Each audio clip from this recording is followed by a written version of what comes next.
Pension തട്ടിയ സർക്കാർ ജീവനക്കാർ.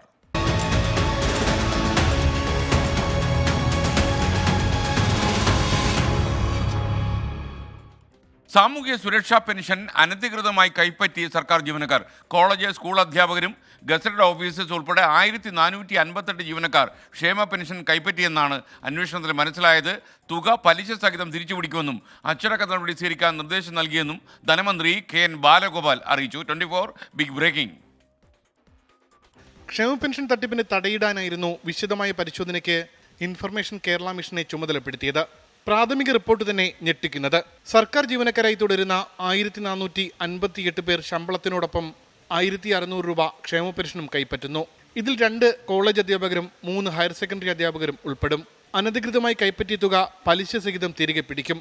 ഇവർക്കെതിരെ വകുപ്പുതല നടപടിക്കും ശുപാർശ ചെയ്യുമെന്ന് ധനവകുപ്പ്.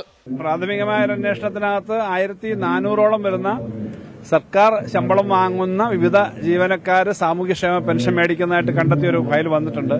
അത് സംബന്ധിച്ച് വളരെ കൃത്യമായി അന്വേഷിച്ച് ആവശ്യമായ നടപടികൾ എടുക്കാൻ വേണ്ടിയിട്ട് നിർദ്ദേശം വകുപ്പുകൾക്ക് നൽകിയിട്ടുണ്ട്.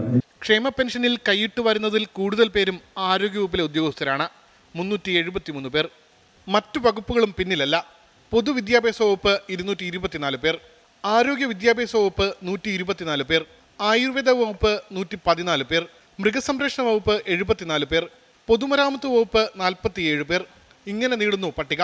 10 പോലീസ് ഉദ്യോഗസ്ഥരും പട്ടികയിൽ ഉൾപ്പെട്ടിട്ടുണ്ട്. തുക തിരികെ പിടിക്കുന്നതിൽ പലിശ നിരക്ക് എത്രയെന്ന് പിന്നീട് തീരുമാനിക്കും. വകുപ്പുതല നടപടിക്ക് പുറമെ നിയമ നടപടി വേണമോ എന്നതും സർക്കാർ തീരുമാനിക്കും. ഈ പട്ടിക ഇവിടെ ഒതുങ്ങില്ല.